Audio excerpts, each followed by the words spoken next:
Hey guys, this is going to be your first yoga lesson with me, Dill. For you, Gavin, and for you, Sean, this should be perfect exercise to keep you guys in shape and going when you have injuries or when it's a rainy day out or just whenever you want to get up in the morning and feel a little stiff. Uh, a couple things I'd like you to remember when we do this. Since you're both martial artists, I think you'll appreciate the value of listening to the instructor while you're performing exercises or drills. And in this case, I don't necessarily want you to do exactly what I say.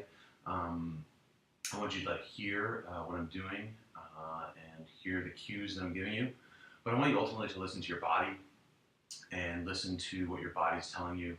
For example, if you feel stretching in your knee or in your shoulder, or you feel pain in a joint, please stop what you're doing or relax a little bit and take a break because really yoga is about trying to find peace and calm within yourself, and you can't do that if you're pushing too hard and if you're pushing so hard that you are straining and ultimately if you get injured.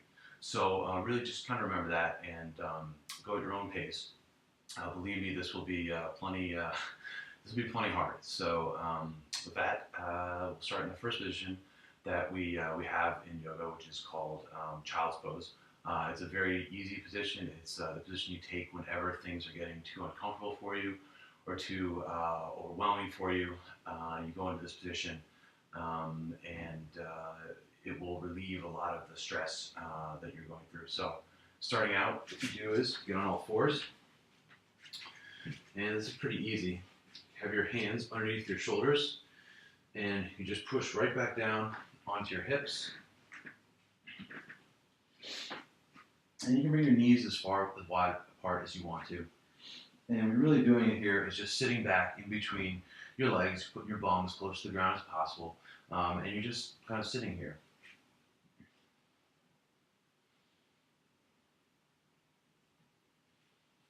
And sometimes what you can do is you can reach forward with your hands, let your head hang heavy here, or you can push back with your hands, your hips back towards your ankles.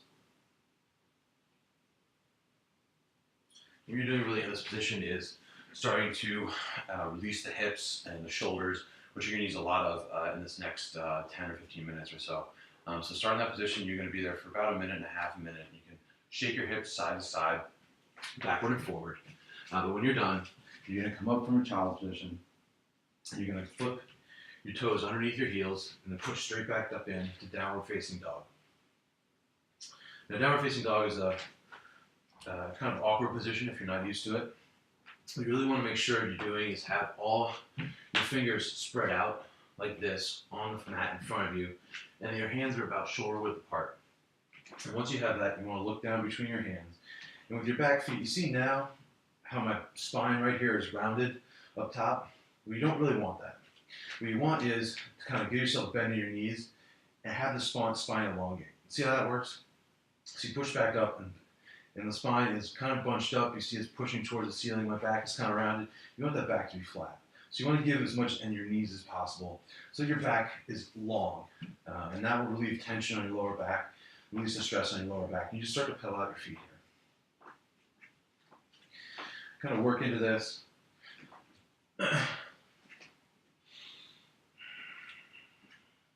And then for your shoulders, what you're going to do is outwardly rotate them. What I mean is, so if I come to face you for a second, most of us are here in a push-up position a lot of times. What we want to do when we outwardly rotate our shoulders is, we mean this. We mean turning our elbows up towards the ceiling. So instead of this, you're going to turn up like that. And what that is going to do is going to relieve a lot of the pressure on your shoulder blades. You really don't want stress in this position. This is another comfortable, relaxing position. So again, you go like this. That's where you're going to be to begin with, probably. And just flip them open like this, rotating your shoulders outward. From this position, downward facing dog. All you're going to do is slowly walk your feet up towards your hands. And then pull your hands all the way up your shins so you get to your knees until your back is flat once more. Again, we don't want to be bent over or rolled over. We want that back to be flat. And this is called halfway lift. And then we do from here, we fold all the way forward. Give your knees Nice generous bend, so again, your back is elongated. It's okay if your spine is rounded here, because what you're ultimately trying to do here is lengthen the back while at the same time get a little stretch in your hamstrings. So eventually what you want to do is slowly start to push up with your hips towards the ceiling, and you're getting the length here in your hamstrings. And then from there, when you're folded over, what you're going to do is just sit down and rise all the way up to the top. Your hands will go over your head. You take a breath, and then you'll fold back over once more, all the way. Drag your hands back up your shins, halfway lift. And then all you're doing is placing your hands down in front of you and stepping back into a plank or a high push-up. Both of you should recognize this. You want to have your hands underneath your shoulder blades. Again, with your elbows rotating out if you can, really push up through your shoulder girdle and push your heels back towards the back of the room, as slide as you can. And then all you're doing here is going from high plank all the way to the ground. Staying here for a second, tucking your toes under, and then you're going to push up to what we call baby cobra or cobra. Now you notice my arms aren't totally extended here. That's because in cobra, you want your hips to be as flush on the ground as possible. So in other words, right here they're flush, right here they're flush. If I push all the way up, you notice I'm on my knees and on my thighs right now. You don't want that. That's going to put stress on your lower back. So what you're going to do is, when you go into cobra, you just push up until you can feel your hips just off the ground. And of course, you'll see my shoulders shaking, my arms shaking. And that's okay. Happens all the time. From here, go back down to the ground, touch your chin, and then push straight back up into your high plank or your push-up, and then push backwards into downward facing dog. Now that right there is what we call sun salutation A. It's a very nice way to warm up the body, gets all your muscles involved. And what we want to do eventually is get that with one breath movement. So let me do it one more time with you guys. We'll go a little faster this time. You have your knees bent, your elbows rotated outwards. You take an inhale, walk your feet up to the front, exhale. Inhale, bring your hands to your shins, straighten the back. Exhale, fold all the way forward. Inhale, sweep your hands all the way above your head. Exhale, sweep back down again. Inhale, flatten your back. Exhale, place the palms. Inhale, straighten and push, get a high plank. Exhale all the way around. Inhale, upward facing dog or cobra here. Exhale back down.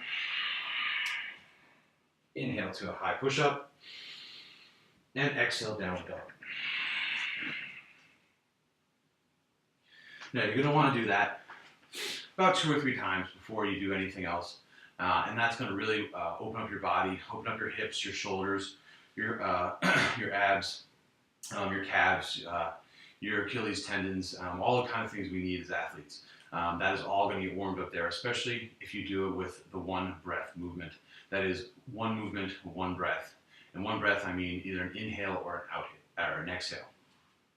So after you're done with a couple of those, what we're going to do next is we're going to inhale and then exhale back down to all fours. And this is a stretch you might have seen before, but it's also a yoga stretch, and it's actually very great for your balance and for strength. What you're going to do is raise your left hand up in front of you, and then raise your right leg up behind you. And you're just going to hold here and breathe. Now what you want is to have this hand again underneath your shoulder to provide the maximum support for you. This knee is going to be up right underneath your hip, and then you're just going up as high as you want. You can be down here, perfectly fine. You can go up here, that's great. And what you want to be doing is having your head down. So again, what you're doing is here lengthening your spine. If your head is up like this, your spine is going up. You want it down on the ground, looking down at the ground, so everything is flat and straight. And then if you want, you just kind of bring it in here, like this, round in, bring your knee to your elbow, go back out. Take a big inhale, exhale and round. Inhale out, exhale and round. And then exhale, put everything down. And you can do that 5 or 10 times. I'm just giving you some idea of the actual positioning of everything. And then you take the right arm out and the left leg back. And again, exhaling and rounding. Inhaling, straightening out. Exhale, round. Inhale out. After a couple of those, hands back down underneath your shoulder blades. Tuck your toes back under. Push up, downward facing dog. Once again, and pedal out your feet. And you kind of stay here until you get comfortable with the position. Do you feel the length is right in your hands? And your knees are bent to a good position.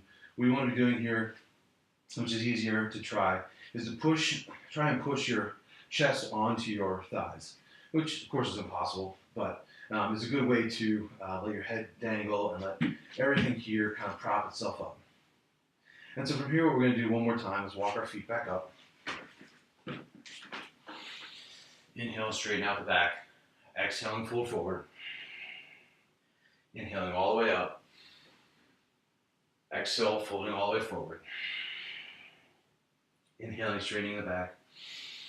Exhaling, placing the hands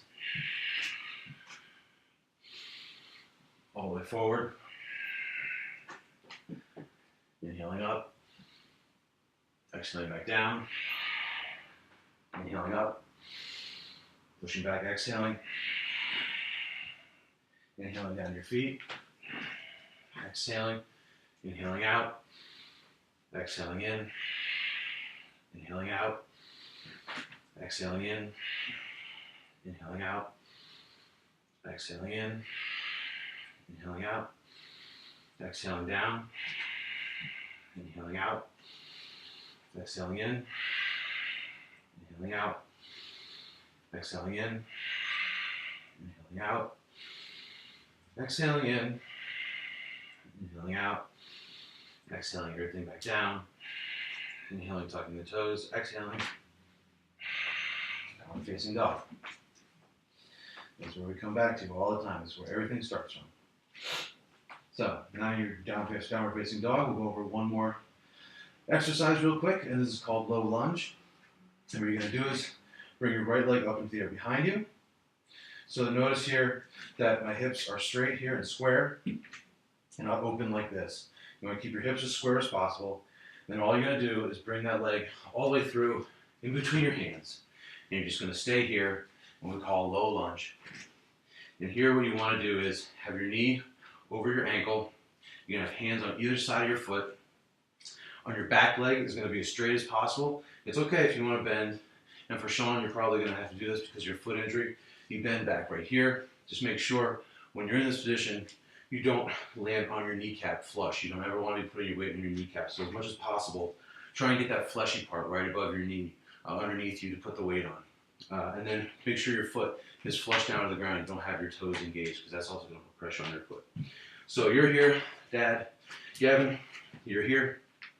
What you're really feeling here is a stretch in your hips. It's called the hip flexor. It's in, let me go to this position.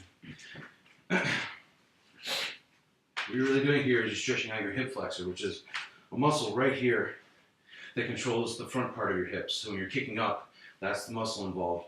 What you're doing here is really trying to stretch it out, as well as stretching out the calf muscle and back, as well as sinking in to this hip on the left side and really trying to opening up the left side hip. Your hands are forward and your back again is as straight as you can make it. Try not to round over like this. We're really trying to straighten it up and looking forward. And all you're doing is staying here in this runner's lunge. And then from here, you're stepping back up and folding over. Inhaling to the flat back. Exhaling again, folding forward. Inhaling all the way up. Exhaling forward. Inhale to the flat back.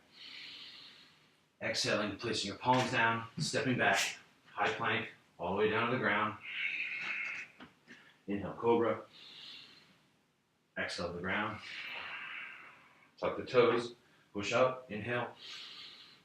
Exhale, push back. Downward facing dog. We're here again. We just did that on the right side. We'll do the same thing on the left side. Kick up the left leg. Round in. Place between your hands. Look up. Straighten that back leg. Or bring it down to the ground.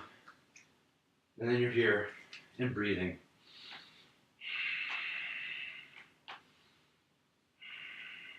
And again, on an inhale, step to the front of your mat. Come halfway up, exhale down. Inhale, rise all the way up. Exhale, fold all the way forward. Inhale, straighten the back. Exhale, place the hands. Inhaling. Exhaling down. Inhaling up. Exhaling down. Inhale up. And exhale, back, down facing dog. Great. Now, that gives you guys something to work on. That's the very beginning. As you notice, I'm sweating. Believe me, you will sweat when you do it. It looks very easy. That is complete deception.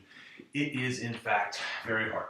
And the postures I just did are actually considered pretty advanced postures by a lot of yogis because you're working all your muscles and you really have to listen to your body. You really have to engage your core.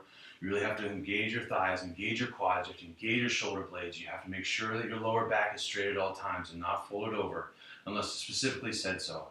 And because of that, you're going to sweat, you're going to build heat, and that's what yoga, one of the benefits of yoga is, and one of the best things about it is it builds heat within your body.